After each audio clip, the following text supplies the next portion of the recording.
નમસ્કાર, આવતીકાલેમાં આપનું સ્વાગત છે. આવતીકાલે કેવી રણનીતિ મદદરૂપ થઈ શકશે અને કયા સંકેતો પર નજર રાખવી જોઈએ એની ચર્ચા સાથે હાજર છું હું ઝરણા અરકંડી. તો આવતીકાલના માર્કેટ પર ચર્ચા કરતા પહેલા આજના માર્કેટને લગતા મુખ્ય સમાચારો પર નજર કરી લઈએ. બજારમાં સતત ત્રીજા દિવસે તેજી સાથે કારોબાર. સેન્સેક્સ 598 પોઈન્ટ તો નિફ્ટી 181 પોઈન્ટ ચડીને બંધ. મિડકેપ અને બેંક નિફ્ટીમાં પણ જોવા મળી તેજી. અદાણી ગ્રુપના સ્ટોક્સે કરી તેજીની આગેવાની. તમાકુ અને તેનાથી જોડાયેલા પ્રોડક્ટની સાથે કોલ્ડ ડ્રિંક્સ ઉપર લાગી શકે છે 35% સ્પેશિયલ જીએસટી. આઈટીસી અને બરુણ બેવરેજીસના શેર્સમાં મોટો ઘટાડો. 10,000 રૂપિયાથી વધુ મોંઘા રેડીમેડ કપડાં પર 28% જીએસટી શક્ય. ગ્રુપ ઓફ મિનિસ્ટર્સે કરી શકે છે ભલામણ. આરબીઆઈ ગવર્નર શક્તિકાંતા દાસને મળી શકે છે એક્સટેન્શન.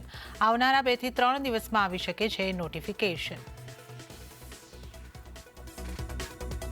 ગ્રેન્યુઅલ્સ ઇન્ડિયાના શેરમાં યુએસએફડીએની કાર્યવાહી બાદ 10%થી વધુનો ઘટાડો. 6 અવલોકનો સાથે ફોર્મ 483 રજૂ કરાયો. અને સ્વિગીના બીજા ત્રિમાસિકમાં નુકસાન ઘટીને 625 કરોડ રૂપિયા પર પહોંચ્યું. ક્વિક કોમર્સ બિઝનેસની આવક બમણી પહોંચી જ્યારે કુલ આવકમાં 40%નો વધારો.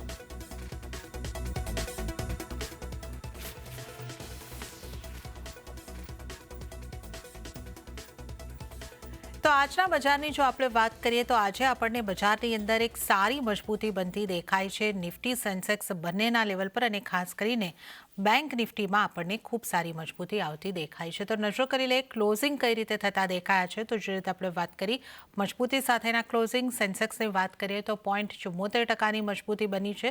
80,845 ઉપર સેન્સેક્સનું ક્લોઝિંગ થયું છે.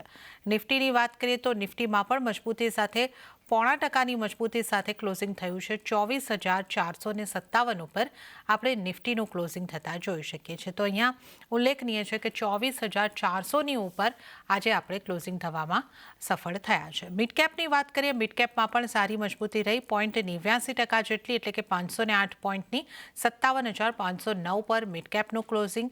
અને સ્મોલ કેપ પણ પોઝિટિવિટી સાથે જ બંધ થયો છે. પણ સૌથી વધુ મજબૂતી જે આપણને જોવા મળી છે એ આપણને બેંક નિફ્ટીની અંદર જોવા મળી છે. 1.13% જેટલી મજબૂતી બેંક નિફ્ટીની અંદર આપણને જોવા મળી છે. 52,695 ઉપર આપણને બેંક નિફ્ટીનું ક્લોઝિંગ અહીંયા આગળથી આવતું જોવા મળી રહ્યું છે. એડવાન્સ ડિક્લાઇન રેશિયો જો જોઈ લઈએ, ખાસો એવો પોઝિટિવ 1,809 શેર્સમાં આજે ખરીદારી થઈ, જ્યારે માત્ર 650 શેર્સ એવા રહ્યા કે જ્યાં આજે આપણને દબાણ સાથે કારોબાર બંધ થતા દેખાયા છે. હવે આજના નિફ્ટી 50ના ટોપ ગેનર્સ અને ટોપ લૂઝર્સ કાઉન્ટર્સ ઉપર નજર કરી લઈએ. ગેનર્સની સાથે આપણે શરૂઆત કરીએ. અદાણી પોર્ટ્સ આજનો ટોપ ગેનર. 5.99%ની મજબૂતી અદાણી પોર્ટની અંદર બની છે. અદાણી એન્ટરપ્રાઇઝ પણ સામેલ થયો છે 2.33%ની મજબૂતી સાથે ટોપ ગેનર્સમાં. આ ઉપરાંત એનટીપીસીમાં 2.58%ની મજબૂતી અને એલએનટીમાં 2.24%ની મજબૂતી આજના દિવસે નોંધાઈ છે. અને આ ઉપરાંત SBI, axis bank, Shriram finance અને ઓએનજીસીમાં પણ લગભગ 2%ની આસપાસની મજબૂતી જોવા મળી છે. હવે માફ કરજો, નિફ્ટીના ડ્રેગર્સ કોણ રહ્યા છે એના ઉપર આપણે નજર કરી લઈશું. ભારતી એરટેલ 1.40%નું દબાણ, હીરો મોટોકોર્પ 1%નું દબાણ અને એચડીએફસી લાઈફ અને આઈટીસીમાં પણ 1% દબાણ બનતા દેખાઈ રહ્યા છે. વધુ ચર્ચા કરીશું. બુલપેવ રિસર્ચના અમિત પસ્તાગિયા આપણી સાથે જોડાઈ ગયા છે. સ્વાગત છે આપનું.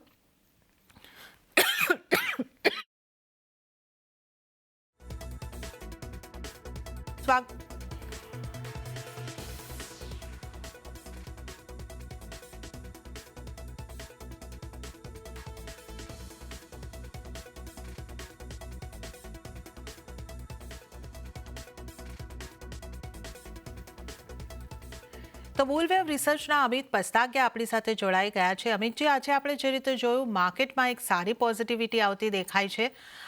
જે રીતના આજના આપણને ક્લોઝિંગ થતા દેખાયા છે 24,457 પર, કઈ રીતે આજના ક્લોઝિંગને જોઈ રહ્યા છો? આવતીકાલે આ મજબૂતી આપને આગળ વધતી દેખાઈ રહી છે. કઈ રીતની આપની નિફ્ટી પર સ્ટ્રેટેજી રહેશે? જે પ્રમાણે આપણે અગાઉ પણ વાત કરી હતી કે નિફ્ટીમાં એક 23,700 23,800 નો એક સપોર્ટ છે, ત્યાંથી એક બાઉન્સ બેક જોવા મળી શકે છે અને એ જ પ્રમાણે આપણે જોવા મળ્યું હતું અને ત્યારે પણ જણાવ્યું હતું કે આવનારા દિવસોમાં એક 24,400 અને 24,700 લેવલ જોવા મળી શકે છે. એક લગભગ એક મહિનાના ટાઈમ પછી એક 24,400 ની ઉપર એક ક્લોઝિંગ જોવા મળ્યું છે, એક સ્ટ્રોંગ બ્રેકઆઉટ જોવા મળી રહ્યું છે. જો આવનારા દિવસોમાં પણ પ્રાઇસ એક 24,400 ની ઉપર સસ્ટેન કરે છે તો એક 24,750 અને 25,100 સુધીના લેવલ આપણે નિફ્ટીમાં જોવા મળી શકે છે અને 25,100 એક સ્ટ્રોંગ રેડિસ્ટન્સ એક જોવા મળી રહ્યું છે. તો આવનારા દિવસોમાં જો પ્રાઇસ નિફ્ટીમાં 24,400 ની ઉપર સસ્ટેન કરે છે તો ડેફિનેટલી એક 24,750 અને 25,100 ના લેવલ આપણે જોવા મળી શકે છે. વાત કરીએ બેંક નિફ્ટીમાં. બેંક નિફ્ટીમાં પણ જે પ્રમાણે અગાઉ જણાવ્યું હતું કે પ્રાઇસ એક ટ્રેડ લાઇનના સપોર્ટથી બાઉન્સ બેક કરી શકે છે અને ત્યાંથી આપણે એક રિવર્સલ જોવા મળ્યું હતું અને હાલ એક બેંક નિફ્ટી ગોલ્ડન ઝોનમાં ઊભું છે, જે 52,300 52,800 નો એક ઝોન છે, એની અંદર જ ટ્રેડ કરી રહ્યું છે. પરંતુ એક વાત જાણવા માંગીશ કે બેંક નિફ્ટી પાછલા એક મહિનામાં આજે પહેલી વાર 52,300 ની ઉપર ક્લોઝિંગ જોવા મળ્યું છે, જે એક સ્ટ્રોંગ એક મોમેન્ટમ કહી શકાય છે. બીજું એક રેડિસ્ટન્સ છે બેંક નિફ્ટીમાં 52,800. જો આવનારા દિવસોમાં બેંક નિફ્ટીમાં 52,800 ના જો બ્રેકઆઉટ જોવા મળે છે, જો એક એઝ પર ફિબોનાચી એક સ્ટ્રોંગ રેઝિસ્ટન્સ છે. જો 52,800 નું બ્રેકઆઉટ જોવા મળશે તો ઉપરમાં આપણે 53,500 અને 54,500 સુધીના લેવલ બેંક નિફ્ટીમાં પણ જોવા મળી શકે છે. તો બેંક નિફ્ટીમાં પણ એક આ લેવલ ધ્યાનમાં રાખવું જોઈએ 52,800. જો આની ઉપર સ્ટ્રોંગ બ્રેકઆઉટ જોવા મળશે અને જો પ્રાઇસ આની ઉપર સસ્ટેન રહેશે તો ડેફિનેટલી એક 53,500 54,500 ના લેવલ જોવા મળી શકે છે બેંક નિફ્ટી. ઓકે, તો નિફ્ટી બેંક નિફ્ટી બંનેની ઉપર એક પોઝિટિવ વ્યૂ બનતો દેખાઈ રહ્યો છે. તો જે રીતે આપ જણાવી રહ્યા છો અમિતજી કે 25,100ના ટાર્ગેટ નિફ્ટીની માટે અને બેંક નિફ્ટીને માટે 54,500 સુધીના ટાર્ગેટ પણ આપને લાગી રહ્યા છે.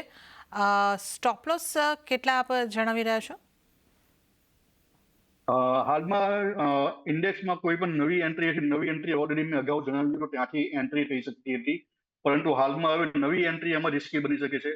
જે વખતે અગાઉ પણ મેં જણાવ્યું હતું કે આ પ્રાઇસથી સપોર્ટથી એક મોમેન્ટમ જોવા મળશે ઓપ્શન, ત્યારે બધા બાઇંગમાં ઓલરેડી આવી ગયા છે. તો હાલમાં નવી એન્ટ્રી કરવી યોગ્ય નથી, પરંતુ કોઈની પાસે અગર છે હોલ્ડિંગ તો આ લેવલ માટે વેટ કરી શકાય છે. ઓકે, તો નવી એન્ટ્રી માટે અહીંયા આગળથી સલાહ નથી બનતી, પણ જો તમારી પોઝિશન છે તો તમે આ લેવલને માટે 25,100 સુધીના ટાર્ગેટ જે છે અહીંયા આગળથી તમે નિફ્ટી 50ની અંદર બનતા જોઈ શકો છો અને 53,500થી 54,500 સુધીના ટાર્ગેટ બેંક નિફ્ટીની અંદર બનતા જોઈ શકો છો. તો આપણે ખાસ કરીને અમિત પસારિયાજીની આ જે સ્ટ્રેટેજી છે નિફ્ટી બેંક નિફ્ટીની એની વાત કરી અને હવે અન્ય નિષ્ણાતો કઈ રીતની નિફ્ટી માટે સ્ટ્રેટેજી અપનાવવાની સલાહ આપી રહ્યા છે એના ઉપર પણ જો નજર કરી લઈએ. આનંદ રાઠી શેર્સના જીગર પટેલની જે સલાહ બની રહી છે એ જોઈ લઈશું. નિફ્ટી ફ્યુચર પર જીગરજીએ બાય કરવાની સલાહ આપી છે. 24,525થી 24,475 સુધીમાં તમે બાય કરીને ચાલી શકો છો. સ્ટોપલેસ 24,380નો અને ટાર્ગેટ 24,740ના બનતા દેખાઈ શકે છે. તો આ જીગર પટેલની સલાહ. અને હવે આપણે જો આગળ નજર કરી લઈએ ઓપ્યુલન્ટ ઇન્વેસ્ટમેન્ટના બ્રિજેશ સિંહની સ્ટ્રેટેજી કઈ રીતની છે. એમણે પણ નિફ્ટીને બાય કરવાની સલાહ આપી છે 24,444ની આસપાસ. સ્ટોપલેસ 24,335નો જોઈ રહ્યા છે અને ટાર્ગેટ 24,535થી 24,670નો. તો આપણા તમામ નિષ્ણાતો એક પોઝિટિવ વ્યૂ નિફ્ટી માટે તો ખાસ રાખી રહ્યા છે. હવે અમિત પસાકે આપણી સાથે જોડાયેલા છે, એમની સાથે આપણે સ્ટોક સ્પેસિફિક ચર્ચાની શરૂઆત કરીએ. અમિતજી, આજે આપણને જે નિફ્ટીની મજબૂતી આવતી દેખાય છે એમાં ખાસ કરીને અદાણી ગ્રુપના સ્ટોક્સની અંદર સારી મજબૂતી આપણને ફરી આવતી જોવા મળી છે. એક રિકવરી આપણે જેને કહી શકીએ એ અદાણીના સ્ટોકમાં સારી દેખાય છે. ખાસ કરીને અદાણી પોર્ટ આજનો ટોપ ગેનર લગભગ 6% મજબૂત થયો છે. આ ઉપરાંત અદાણી એન્ટરપ્રાઇઝ પર 2.33% જેટલો મજબૂત થયો છે. તો શરૂઆત અહીંયાથી કરીએ, કઈ રીતના વ્યૂ આપના આ સ્ટોક પર બની રહ્યા છે? અદાણીના બધા જ સ્ટોક અગર જોવામાં આવે તો હજુ પણ એક ડાઉન ટ્રેન્ડ મોમેન્ટમ જોવા મળી રહ્યો છે. તો એકવાર એમાં બધા જ સ્ટોકમાં પ્રોપર વેટ કરવી જોઈએ, એક વેવ્સના ઇન્ડિકેટરના એક પ્રોપર ફોર્મેશનની અને બ્રેકઆઉટની એક પ્રોપર વેટ કરવી જોઈએ, ત્યાર પછી એમાં નવી એન્ટ્રી કરવી યોગ્ય છે. સ્ટોક્સ હજુ પણ એક ન્યૂઝની વચ્ચે એક ફસાયું છે એવું લાગી રહ્યું છે. તો એકવાર જે પણ ન્યૂઝ છે એકવાર થોડી અને સ્ટેબલ થવા દેવી જોઈએ અને ત્યાર પછી ટેકનિકલ પ્રોપર જોઈને પછી એમાં નવી એન્ટ્રી કરવી જોઈએ. તો હાલમાં અદાણીના સ્ટોક્સમાં વેટ એન્ડ વોચની સલાહ છે.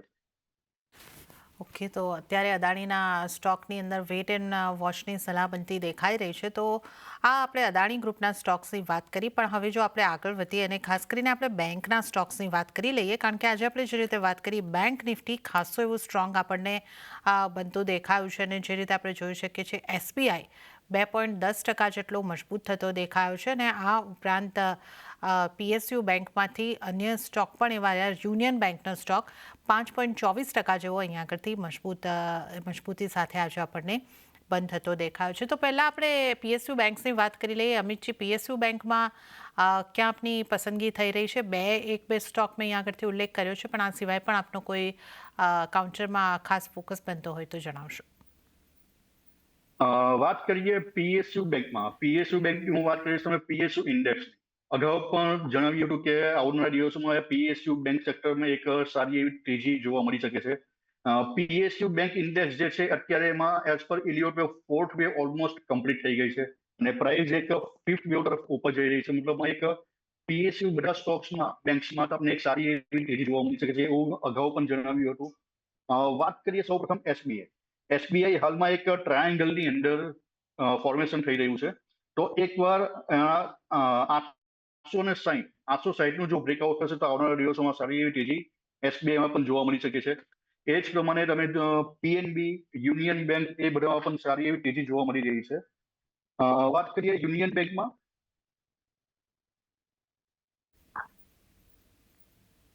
તો યુનિયન બેંકમાં પણ એક મૂવિંગ એવરેજના સ્ટ્રોંગ બ્રેકઆઉટ જોવા મળી રહ્યા છે અને આવનારા દિવસોમાં પ્રાઇસ એક 140-170ના લેવલ સુધી જઈ શકે છે એવું દેખાઈ રહ્યું છે. પ્રાઇસ એક ફિબોનાસી અને મૂવિંગ એવરેજના સપોર્ટ જે લોંગ ટર્મમાં છે ત્યાંથી બાઉન્સ બેક થતા જોવા મળી રહ્યા છે. તો સેમ વસ્તુ આમાં પણ જોવા મળી રહ્યું છે કે પીએસયુ સેક્ટરમાં એક તેજી જોવા આવી શકે છે. બીજી એક છે પીએનબી. પીએનબી ની વાત કરીએ તો એમાં એઝ પર ઇલિયોટ વેવ એક કરેક્શન એમાં ઓલમોસ્ટ કમ્પ્લીટ થઈ રહ્યું એવું જોવા મળી રહ્યું છે. પ્રાઇસ હાલમાં એક ટ્રેડ લાઇન અને મૂવિંગ એવરેજનું રેઝિસ્ટન્સ ફેસ કરી રહ્યું છે. તો જો એના પણ બ્રેકઆઉટ થશે તો આવનારા દિવસોમાં પીએનબીમાં પણ એક સારી એવા મોમેન્ટમ અપસાઇડના જોવા મળી શકે છે. તો હાલમાં દરેક જે પણ પીએસયુ બેંક્સના સ્ટોક છે એમાં પ્રોપર એક બ્રેકઆઉટ મળે તો એમાં ડેફિનેટલી એક નવી એન્ટ્રી કરી શકે. ઓકે, તો અહીંયા આગળથી પીએસયુ બેંક સ્ટોકમાં એક બ્રેકઆઉટ મળે છે તો ત્યારબાદ એક આપણે એન્ટ્રી કરીને ચાલી શકીએ છીએ અને સારી મજબૂતી બ્રેકઆઉટ બાદ આપણે જોઈ શકીએ છીએ. યુનિયન બેંકમાં 140થી 170 સુધીના ટાર્ગેટ આપણને બનતા દેખાઈ શકે છે. તો એચડીએફસીમાં 860 અને આ ઉપરાંત પીએનબીમાં પણ તમે ફોકસ રાખી શકો છો, પણ બ્રેક કાઢની રાહ જોવાની રહેશે. એસબીઆઈની આપણે અહીંયા આગળથી વાત કરી છે, ત્યાં જે 860ના ટાર્ગેટને માટે ખરીદારી કરવાની સલાહ બ્રેકઆઉટ બાદ બનતી દેખાઈ રહી છે. પણ હવે આપણે પ્રાઇવેટ બેંકની વાત કરી લઈએ, કારણ કે ત્યાં પણ એચડીએફસી બેંકની અંદર આજે આપણે 52 વીકના હાઈઝ બનતા જોયા છે. સ્ટોકમાં સારી મજબૂતી આપણને આવતી દેખાય છે. આ ઉપરાંત એક્સિસ બેંકમાં પણ આપણને સારી મજબૂતી આવતી દેખાય છે. એક્સિસ બેંક 2% જેવો મજબૂત થતો દેખાયો છે અને એચડીએફસી બેંકની વાત કરીએ તો 1.20%ની મજબૂતી આજે આપણને આવતી દેખાય છે. આઈસીઆઈસીઆઈ બેંક પણ પોઝિટિવિટી તરફ જ આપણને ક્લોઝ થતો દેખાયો છે. અમિતજી, પ્રાઇવેટ બેંક્સમાં ક્યાં ફોકસ રાખવો જોઈએ? પ્રાઇવેટ બેંક્સમાં બધા જ સ્ટોક્સમાં એક હું સાઇડવેઝ પેટર્ન જોઈ રહ્યો છું. વાત કરીએ એચડીએફસી બેંકમાં, તો એચડીએફસી બેંકમાં એક as per Elliott wave ending diagonal pattern formation થઈ રહ્યું છે એવું લાગી રહ્યું છે. પ્રાઇસ એક ઓવરલેપ અને સાઇડવેઝ મોમેન્ટમ ફેસ કરી રહ્યું છે અને આવનારા દિવસોમાં પ્રાઇસ એક 1700 થી લઈને 1850ની રેન્જમાં ટ્રેડ કરે એવું લાગી રહ્યું છે. તો મતલબમાં એક સાઇડવેઝ મોમેન્ટમ છે, તો આમાં નવી એન્ટ્રી આ જગ્યા પર કરવી યોગ્ય નથી. બીજા સ્ટોકની વાત કરીએ એક્સિસ બેંક, તો સેમ વસ્તુ એક્સિસ બેંક પણ જોવા મળી રહ્યું છે. એક્સિસ બેંક એક ટ્રાયેંગલ પેટર્ન ફોર્મેશન થઈ રહ્યું છે એવું લાગી રહ્યું. તો મતલબમાં આવનારા દિવસોમાં એક્સિસ બેંકમાં પણ એક રેન્જ જે છે એક 1250 થી લઈને 1125, તો એમાં પણ એક 100 પોઈન્ટની એક રેન્જની અંદર પ્રાઇસ ટ્રેડ કરી શકે છે. તો હાલમાં જે પણ પ્રાઇવેટ બેંક છે એમાં એક એવોઇડ કરવું જોઈએ એવું મારું માનવું છે. ઓકે, તો એક સાઇડવેઝ કારોબાર અહીં આગળથી નાની રેન્જની અંદર બનતા દેખાઈ શકે છે. 100થી 150 પોઈન્ટની રેન્જ અમિતજી આપણને અહીં આગળથી જણાવી છે. તો અત્યારે પ્રાઇવેટ બેંકને અવોઇડ કરીને ચાલવાની સલાહ બની રહી છે. તો આપણે વાત કરી ખાસ કરીને બેંક્સની, પણ આ ઉપરાંત આજે આપણે જોઈએ તો સિમેન્ટના સ્ટોકમાં આજે પણ પોઝિટિવિટી આવતી જોવા મળી છે. અંબુજા સિમેન્ટ 5% જેવો અહીંયા આગળથી આપણને પોઝિટિવિટી સાથે બંધ થતો દેખાયો. અલ્ટ્રાટેક સિમેન્ટની વાત કરીએ, 0.5%ની મજબૂતી અહીંયા આગળથી અલ્ટ્રાટેક સિમેન્ટમાં, અને ગ્રાસિમ ઉપર પણ નજર કરીએ તો અહીંયા 0.5%ની મજબૂતી આવતી દેખાય છે. સિમેન્ટ સેક્ટર પર આપની કઈ રીતની સલાહ રહેશે? સિમેન્ટ સેક્ટરના સ્ટોક આપના રડારમાં છે?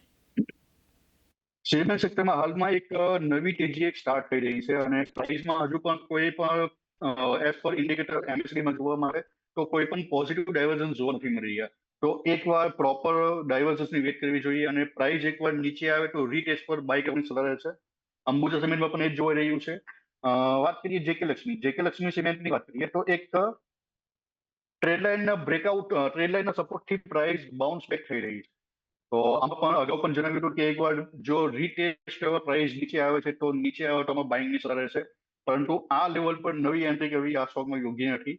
અને આવનારા દિવસમાં જો આના જે સ્ટ્રોંગ રેઝિસ્ટર હતો એના પણ બ્રેકઆઉટ જોવા મળી રહ્યા છે જેકે સિમેન્ટમાં. એક રેઝિસ્ટર હતો જે 4,500 એના પણ બ્રેકઆઉટ જોવા મળી રહ્યા છે. તો આવનારા દિવસોમાં હજુ પણ એમાં અપસાઇડની મોમેન્ટમ જોવા મળી શકે છે.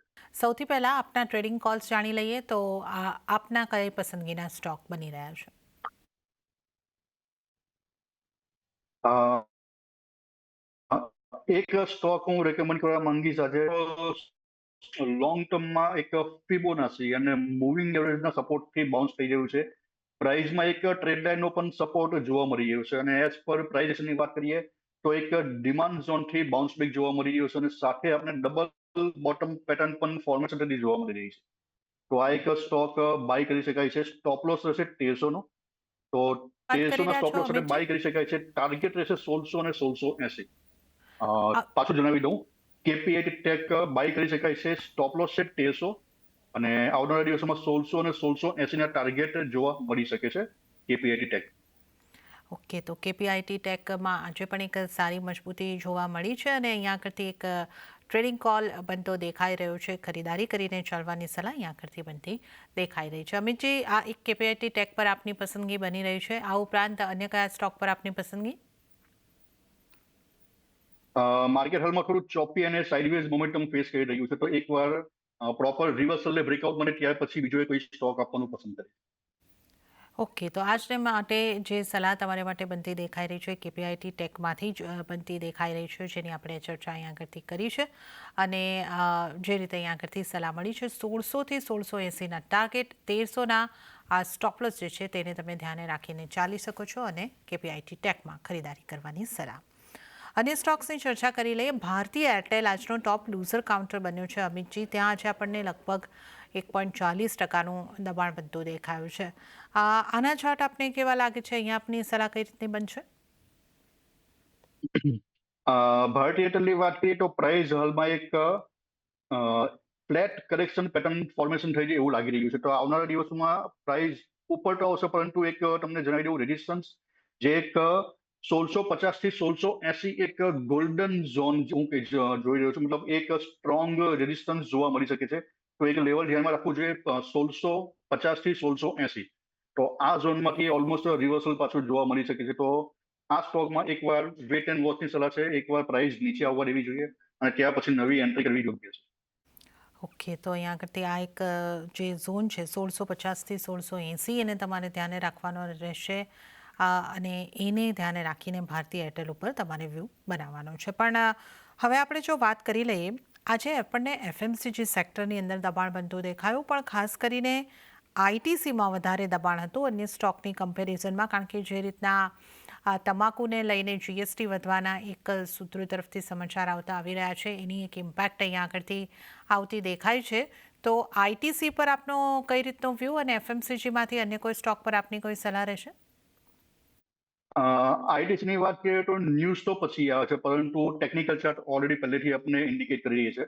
તો એઝ પર ઇલિયોટ વેવ આઈટીસીમાં ફિફ્થ વેવ મેજર ટાઈમ ફ્રેમમાં ઓલમોસ્ટ કમ્પ્લીટ થઈ ગઈ છે. તો ત્યાં આપણે નેગેટિવ ડાયવર્જન્સ પણ જોવા મળી રહી હશે અને પ્રાઇઝમાં ત્યાર પછી એક ફોલ આવ્યો હતો અને આજે એમાં ન્યૂઝ આવી હતી. અને પ્રાઇઝની વાત કરીએ તો એક મૂવિંગ એવરેજના પણ સપોર્ટ શોર્ટ ટર્મમાં બ્રેક થઈ ગયા અને લોંગ ટર્મમાં અત્યારે હાલમાં એક સપોર્ટ ઉપર જ છે, પરંતુ આવનારા દિવસોમાં એક 335 સુધીના લેવલ હું જોઈ રહ્યો છું આઈટીસી. તો એક નેગેટિવ મોમેન્ટમ આમાં પણ હજુ જોવા મળી શકે છે. અને ન્યૂઝ બેઝ નહીં પરંતુ એક ટેકનિકલ ચાર્ટની વાત કરીએ તો લોંગ ટર્મમાં એમાં ફિફ્થ વેવ કમ્પ્લીટ છે. તો આવનારા દિવસોમાં આઈટીસી એક લોંગ ટર્મમાં એક કરેક્ટિવ પેટર્નમાં એન્ટર થશે અને એક સાઇડવેઝ મોમેન્ટમમાં sideways to downside momentum વધારે જોવા મળી શકે છે. તો આ સ્ટોક્સ એકવાર વેટ કરવી જોઈએ નીચેના લેવલ માટે 335ના લેવલ માટે અને ત્યાર પછીમાં નવી એન્ટ્રી કરવી જોઈએ. ઓકે, તો આઈટીસીમાં ટેકનિકલ ચાર્ટ દર્શાવી રહ્યા છે કે હજી દબાણ બનતું દેખાઈ શકે છે, તો આ ઘટાડાની વેટ કરો ત્યારબાદ તમે એન્ટ્રી કરો એ સલાહ દેખાઈ રહી છે. અમિતજી, આ સમાચારોના પગલે જ રિએક્ટ થયા હોય એવા બીજા બે સ્ટોક એના ઉપર ખાસ આપનો ટેકનિકલ વ્યૂ લેવા માંગીશ. એક તો વરુણ બેવરેજીસ, જ્યાં આજે આપણને એક મોટો ઘટાડો આવતો દેખાયો, અને એક માન્યવરનું કાઉન્ટર પણ રહ્યું છે, જ્યાં પણ લગભગ 3-3.5% દબાણ બનતા દેખાયું છે. આ બંને સ્ટોક ઉપર આપને કઈ રીતનો વ્યૂ બની રહ્યો છે ટેકનિકલી?